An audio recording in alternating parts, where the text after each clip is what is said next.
Depuis la reprise en 2007 de la coopération internationale avec le Togo, le gouvernement est largement soutenu par les bailleurs de fonds dans son plan de réhabilitation et de construction d'infrastructures. Ces bailleurs de fonds sont notamment la Banque d'investissement et de développement de la CEDEAO, la Banque ouest-africaine de développement, le Programme des Nations Unies pour le développement, l'Union européenne et l'Agence française de développement. Ces organismes ont depuis 2007 signé avec le Togo un certain nombre d'accords de financement pour la réhabilitation de secteurs tels que l'eau, l'électricité et les infrastructures en général. À l'image de la basse vallée du fleuve Mono, le Togo est un espace pour entreprendre.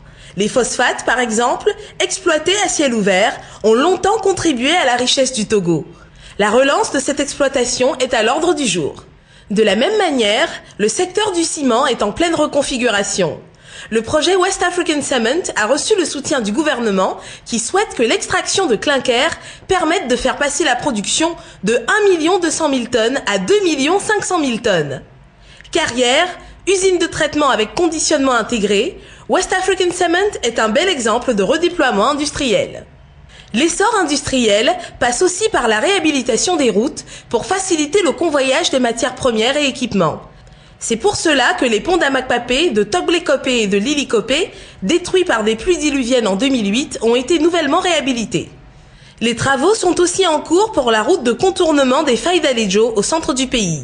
Le premier coup de pioche a été donné par le président de la République Faure Gnassingbé le 4 février 2010. Le gouvernement a obtenu un prêt de 80 milliards de francs CFA de la banque chinoise Exim Bank pour cette route, mais aussi pour la voie de contournement des monts défalés. Autre secteur, l'énergie, vaste chantier qui doit redonner au Togo la stabilité de son approvisionnement énergétique. Plusieurs grands équipements vont rehausser le Togo au niveau des pays les mieux équipés dans la sous-région. Le gazoduc, qui alimentera la centrale de contour global, devra passer par une station de traitement et de comptage. Le gaz sera ensuite renvoyé vers la centrale thermique en construction dans la zone franche par contour global. C'est cette centrale, d'une puissance de 100 MW, qui permettra de répondre plus efficacement aux besoins de la population togolaise en électricité. En attendant la fin de la construction du gazoduc, la centrale fonctionnera d'abord au fioul lourd. Cette centrale, une fois opérationnelle, résoudra beaucoup de problèmes, comme l'expliquent les ingénieurs du site.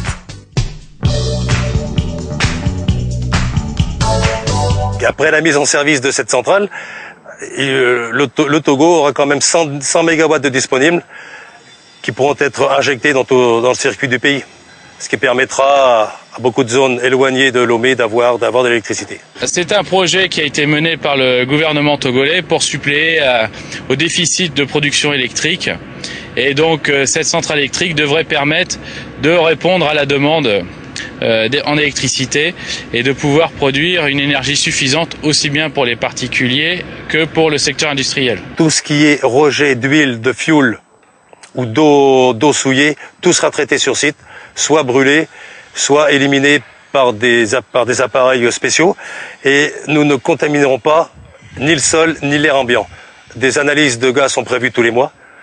Tout ce qui est production du moteur, enfin tout ce qui est gaz d'échappement des moteurs seront analysés, et nous serons sur un zéro contamination.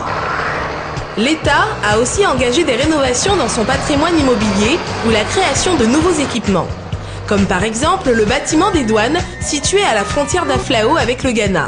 C'est un équipement moderne, comme le scanner géant installé au port de Lomé, qui témoigne de la modernité de la réforme des systèmes financiers, fiscaux et douaniers lancée par le ministère des Finances.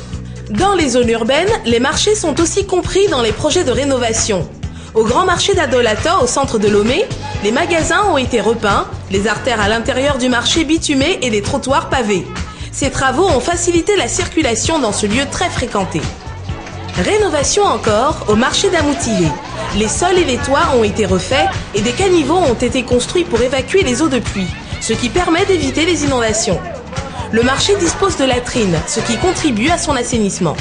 La rénovation de ces deux marchés terminée fin décembre 2009, les usagers sont déjà nombreux à exprimer leur satisfaction.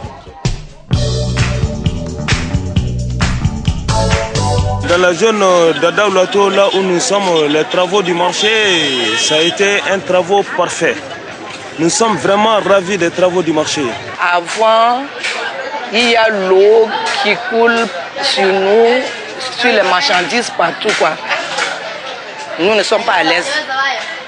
Maintenant, ça va un peu. On est très contente, les gens viennent en haut pour payer, les places sont libres et les mototaxis et les taxis viennent au marché.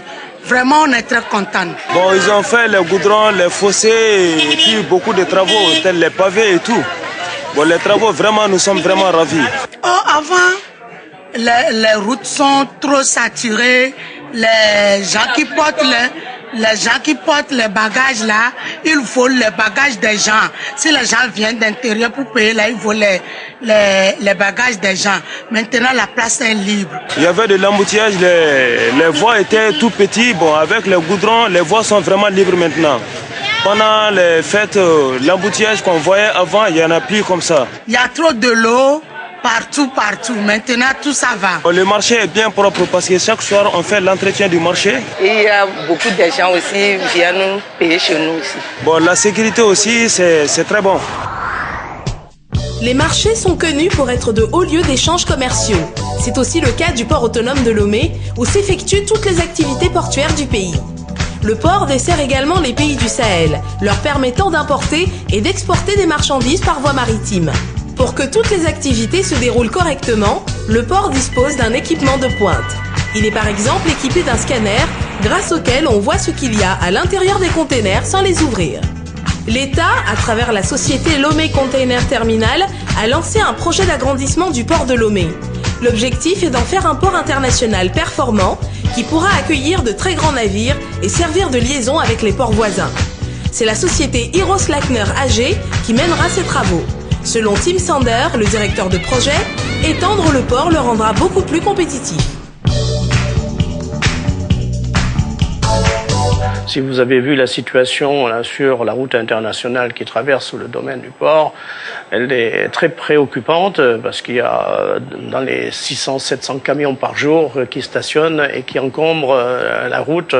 C'est une situation intenable. C'est pour ça que le port a décidé de faire une première tranche de parking pour ces camions qui doivent rentrer dans le port et dégager la route principale. Ensuite, il y a des réhabilitations de l'appontement pétrolier où il y a eu des dégâts et puis l'appontement pétrolier qui a été construit dans les années 76-18.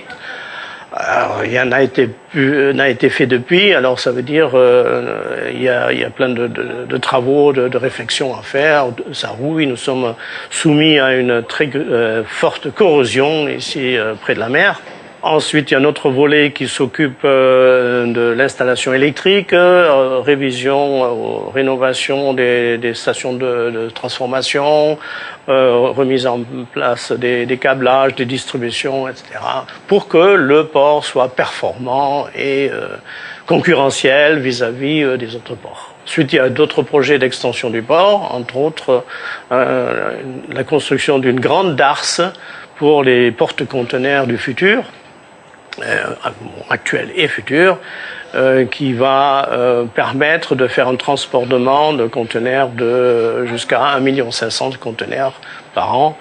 C'est déjà une étape très importante. Ça veut dire que tous les porte-conteneurs de la région vont avoir comme base le port de Lomé et les conteneurs vont être dispatchés ensuite sur les ports voisins.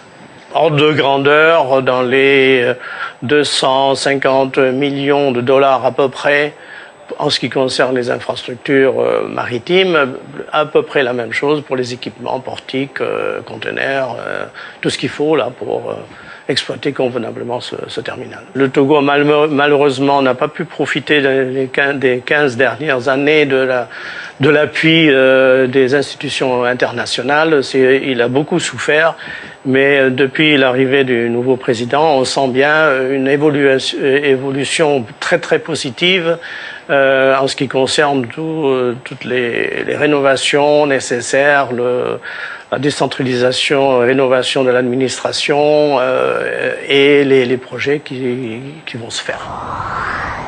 Les autorités accordent aussi une grande place aux infrastructures routières. À Lomé, le boulevard de Loti qui débouche sur les quartiers de Baie, à Kodé-Sewa et à Dakpamé est en pleine réhabilitation.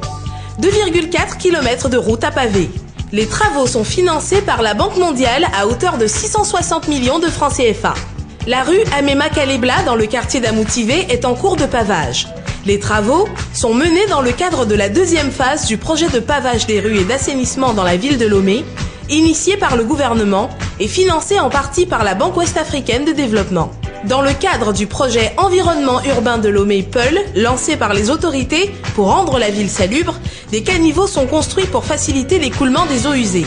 42 km de caniveaux ont été construits ou réhabilités, ainsi que 8 km de caniveaux pour le drainage de l'eau de pluie. Tous les habitants auxquels nous avons parlé se disent soulagés de voir les travaux avancer. Cette route-là, ça cause beaucoup d'accidents, quoi. À cause de ça, là, comme ils ont commencé de faire ça, là, c'est bien pour moi. Ça va nous aider beaucoup, là, pour éviter beaucoup d'accidents, là. Oui, je suis content des travaux, c'est ça que nous voulons. Il y a beaucoup de monde qui passe là, les piétons, les motocyclettes, les motos, tout ça, là, les gros camions, là. Un des grands chantiers en cours dans la ville de Lomé est la route reliant le poste frontière d'Aflao vers le Ghana au rond-point du port autonome de Lomé. Ce tronçon routier s'étend sur 9,2 km.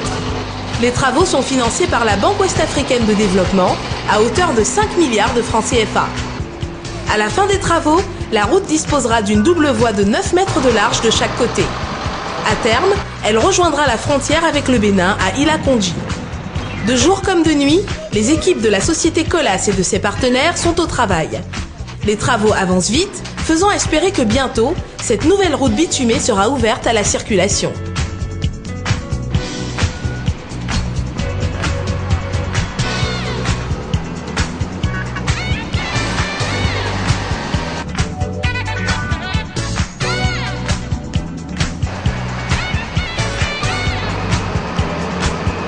Les efforts en matière d'infrastructure se poursuivent de manière à s'aligner sur le document de stratégie de réduction de la pauvreté adopté par le Togo en 2008 et qui insiste sur la nécessité de réhabiliter les routes défectueuses du pays.